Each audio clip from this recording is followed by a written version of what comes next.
Darth Sidious's cold yellow eyes snap open as he sits inside of a meditation chamber inside of his dark, eerie lair. Those terrifying yellow eyes that belong to a scarred, disfigured face stares off into the distance and sees a small, pyramid-like shape before him. A Sith holocron, one of many that surrounds him. And behind that, a massive piece of crystal that looks like it could be a very large kyber hangs in place. He rises to his feet, extends his arms, and suddenly begins levitating in place before he hovers effortlessly towards the item. He touches down softly on the hard ground and moments later grits his teeth as the top of the holocron opens. The Sith Lord lifts his left hand into the air and with his right uses his sharp fingernail to cut into his own palm. He holds his left hand directly above the holocron and a few small drops of blood falls directly into it. Moments later, a yellow, worm-like creature, a couple of feet or so in length, rises out of the holocron itself, only to be scooped up by Sidious, who does the unthinkable and rises the creature above his own mouth, which is open wide, and drops it in. Soon after, the evil Sith Lord shrieks and then hunches over in pain before falling to his knees. Once again, his yellow eyes snap open.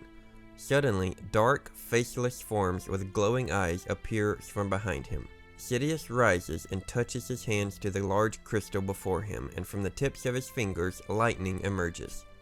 Seemingly from nowhere, a storm of Sidious's power torments Coruscant and the galaxy for a brief moment, but long enough to make a terrifying impression to a group of Jedi younglings in the Jedi Temple, who tremble and cry in the darkness, wondering what is happening around them. Padme Amidala's eyes widen as she gently touches her stomach and kneels to the ground as the loyal droid R2-D2 looks on in concern. Elsewhere, Sidious's power reaches far as Master Yoda, who is on the front lines of the Clone Wars with an army of troopers behind him, suddenly faces an explosion which sends him hurling backwards as his lightsaber flies from his hand. This, of course, pleases Sidious, who in this moment can perceive and sense everything that he is causing. Finally, Sidious witnesses the man who he has been grooming for years to be his apprentice, Anakin Skywalker, on another battlefield as he uses his blue lightsaber and even his metal arm to cut into and tear apart a crab droid as a fire rages in the distance. Sidious grips his fists for a brief moment before they reopen and one last surge of lightning shoots from them, encompassing the lair. He looks on with hatred as in the giant crystal before him suddenly appears the faces of Jedi all too familiar to him, looks of pain, anguish, and suffering on their faces. Sidious watches, relishing in his power, when, from the crystal, something sharp bursts through its top point. The crystal shatters as another worm-like creature makes its presence known, bursting through. While the other monstrosity was only a foot or two in length, this one is massive in size.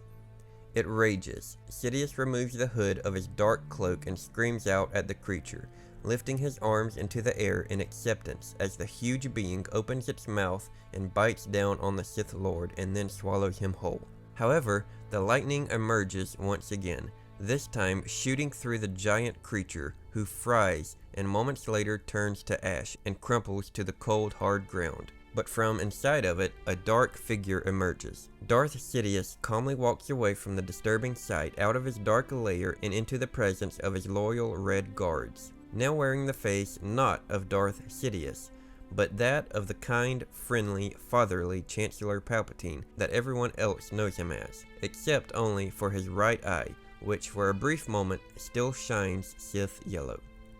This event basically plays into the notion that Palpatine or Sidious, having spent years of his life devoted to the dark side and its power, in turn became scarred and disfigured due to its constant corruption and negative effects, and that when Mace Windu deflected Sidious's lightning back onto him, that didn't actually disfigure Sidious, it merely revealed the disfigurement that was already there, melting away Sidious's disguise as the normal, innocent, elderly man known as Palpatine.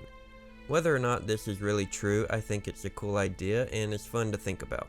This story does come from Legends, and it's a pretty fascinating look into the dark mind of Darth Sidious as he completes this Sith ritual, almost being reborn more or less, disguising himself before his grand plan is completely enacted and he is able to show his real, true face to the galaxy.